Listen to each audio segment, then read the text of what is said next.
Bueno, José Raúl Molino, nuestro invitado esta mañana. Estamos hablando de la invasión de los Estados Unidos de América a Panamá hace 30 años, don Rubén Darío Murgas. Bueno, estamos en la etapa de los testimonios, porque aquí cada uno... Pero que nos digan las cosas que no se han dicho públicamente. Ahora, José Raúl, siempre se especuló por la llegada de Danquel en ese momento, vicepresidente de los Estados Unidos. Del otro lado, de alguna gente vinculada al Tribunal Electoral y esas cosas, se planteó que Danquel quería nuevas elecciones en Panamá. ¿Qué hay de cierto de eso? Y que ese viaje tenía ese propósito. Yo jamás escuché eso. ¿Pero qué vino a hacer entonces? Él vino en una visita de espaldarazo político. Yo me acuerdo que fue con Endar Arias y Fora a la misa del Padre Villanueva ahí en la Cristo Rey, y a tener conversaciones respecto del que venía después. Todo el tema de la ayuda económica, todo el rescate a los bancos. Recuerden que los bancos estaban cerrados. Y un paquete de ayuda que fue un dar sin dar. Fue una promesa de ayuda económica muy condicionada a que Panamá, en ese estado en que estaba, le suscribiera 5 convenios a los Estados Unidos, 2 de los cuales eran muy difíciles de llevar adelante, que era el patrullaje conjunto de naves, que lo negociamos Ebrahim Asbat por el doctor Arias Calderón y yo por la Cancillería, y hicimos el primer acuerdo administrativo de Panamá, que no se pasó por la Asamblea, porque no modificaba, ni extinguía, ni creaba derecho interno en Panamá. El otro fue el Tratado de Asistencia Legal Mutua, que sí me tocó a mí encabezar la delegación negociadora por 2 años junto a un equipo de panameños ilustres que fue dificilísima, y condicionado ese tratado a que si no se firmaba no soltaban la ayuda económica. ¿Cuánto era la ayuda económica prometida? Eran cerca de $100 millones, una cosa así, pero tampoco fue que fluyó el dinero inmediatamente.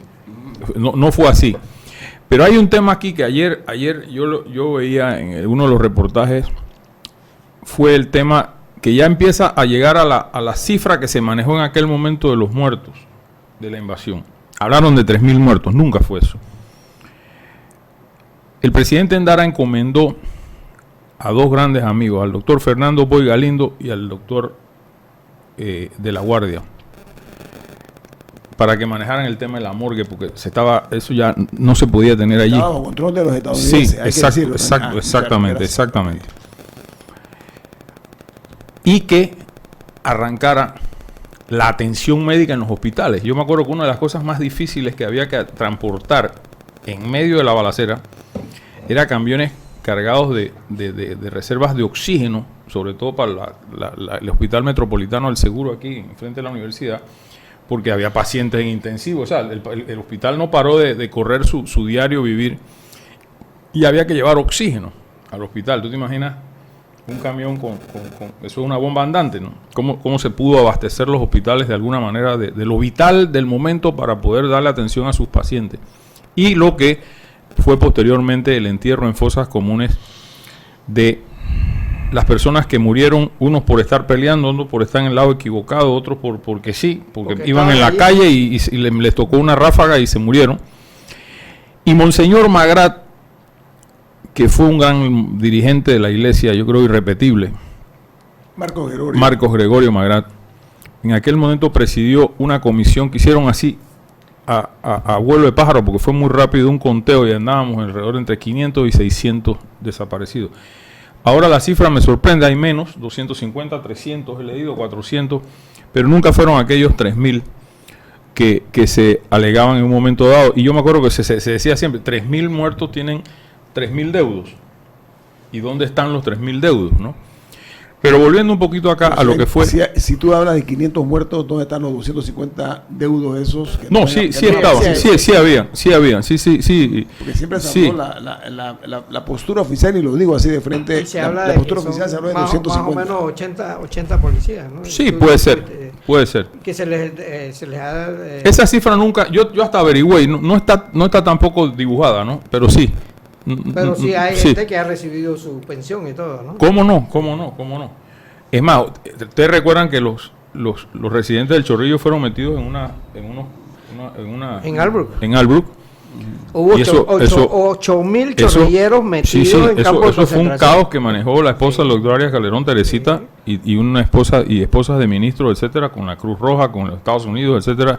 Eso al cabo de 2-3 meses de estar ahí hacinados, porque estaban hacinados, eso se volvió un problema gigante de manejo político, humano, desde todo punto de vista.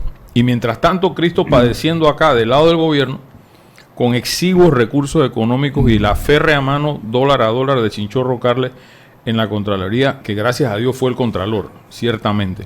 Ahora, y después vino, por supuesto, la liberación de los bancos en julio, etcétera, pero la relación con los Estados Unidos fue extremadamente tensa cuando llegó Dean Hinton a Panamá. Claro. Julio Linares, nosotros teníamos la costumbre de cenar.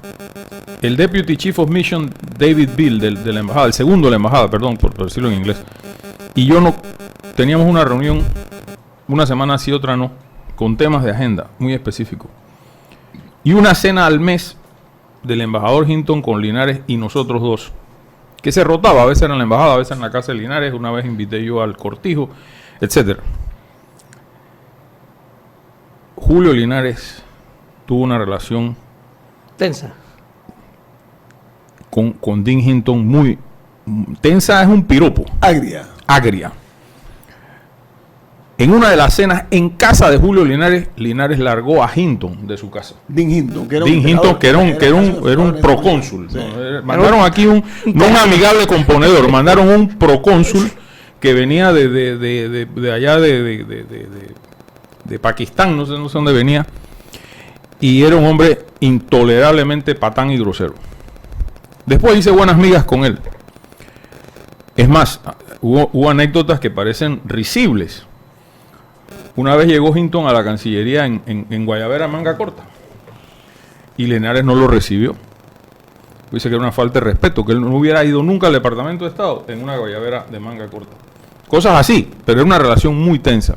Y por supuesto, para ir desarrollando los temas que se tenían que llevar adelante, pues mucho más. Entonces, esto que estamos viendo ahora de la Gafi y de todas esas cosas no existía en ese momento, pero sí estaba Estados Unidos con una puntería muy filosa contra el centro bancario panameño. Eso lo tengo que decir. Si la negociación que a mí me tocó presidir del Tratado de Asistencia Legal Mutua se estancó fue por eso.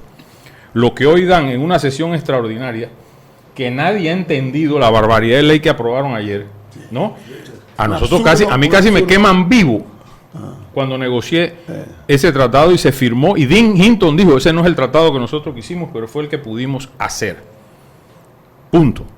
Y fue un tratado que pasó por 3 semanas de sesiones en la Comisión de Relaciones Exteriores que presidía Olimpo Sáenz con Arnulfo Escalona. Además que tenían una buena asamblea. Y una gran asamblea. La mejor asamblea de la democracia fue la del 90 al 94, sí. y que me corrija el que opine distinto, pero creo que fue así.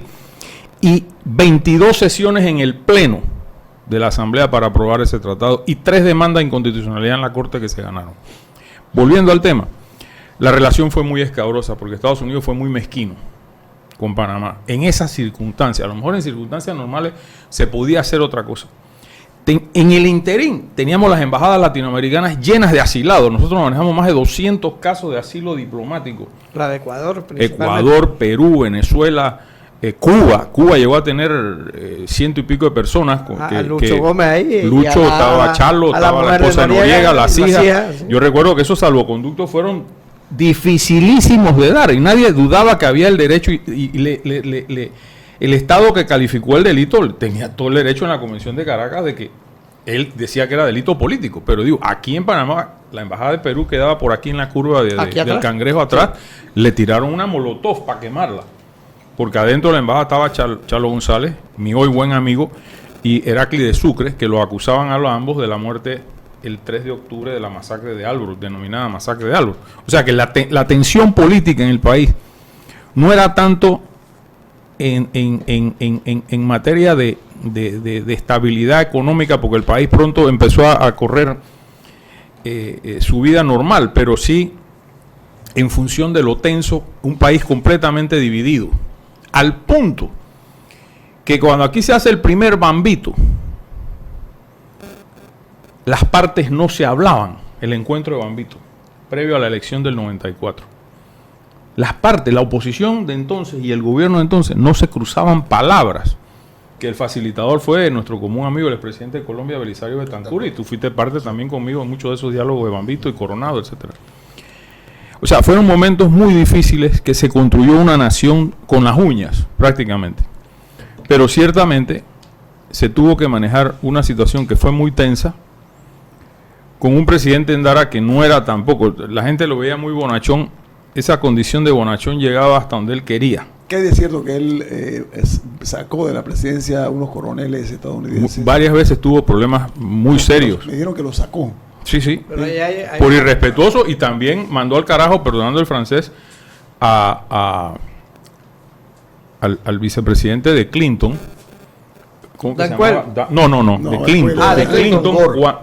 Al Gore. Yo soy testigo de eso con el tema de la crisis de los balseros cubanos. Ya al final del gobierno, que querían meterlos como lo metieron después en la base, y nosotros éramos la oposición, y la asamblea que estaba en contra de Endara quería a juzgar a Endara en la corte, en la asamblea, a escasos 2 meses de dejar el gobierno, si permitía que los balseros cubanos, haitianos primero, llegaran a una base. Y yo estuve en la oficina del presidente cuando mantuvo en hold en el teléfono a Al Gore, que le insistía en eso, al punto que lo sacó de casilla, y Endara le dijo al vicepresidente y le tiró el teléfono: yo no soy su puppet, su marioneta, y le tiró el teléfono al vicepresidente de los Estados Unidos. O sea, por eso digo que la figura del bonachón era hasta donde él quería. Ahora, después rompió la alianza y un montón de cosas. Una pregunta clave.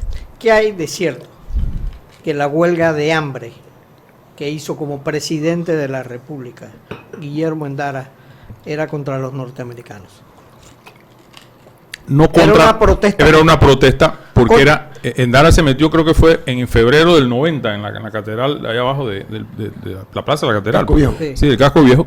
Y estaba cansado de la presencia gringa en la presidencia. Y de la no solución al problema económico que había en el país. Simplemente no había dinero para pagar. O sea, los empleados públicos se pagaron el 31 de diciembre de 1989 con cheques sin fondo, vamos a decirlo así. Con vales, pues así. Eran cheques sin fondo que la banca panameña se puso de acuerdo y que haga el cheque, que nosotros vamos a honrar esto a como dé lugar.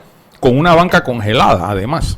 Estaba el cierre bancario. Cierre bancario. Entonces digo, parte de esa huelga de hambre, muy burlada e incomprendida en el momento, y a lo mejor yo no hubiera hecho eso, pero digo, ese era el temperamento de Guillermo Endara, mandó un mensaje muy claro de insatisfacción respecto a lo que estaba sucediendo. Por eso digo que, si bien para uno fue invasión, para otros liberación, la relación no fue un mar de leche con los Estados Unidos durante el gobierno de Endara.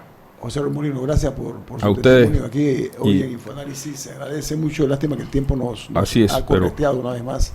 Se aprecia. Vamos a seguir esta saga. ¿Cómo no? Es que hay mucho que decir. Y uno va para adelante y para atrás, pero es que yo viví muchas cosas. Después venimos con las 15.000 cajas. También las vi. Raúl Molina, ¿Tú las viste? ¿Tú las viste? También las vi. Ok, gracias a ustedes Molino, y a la audiencia. José Eduardo Ritter, Rubén Darío Murgas, Guillermo Antonio Dames, nos vamos. Gracias.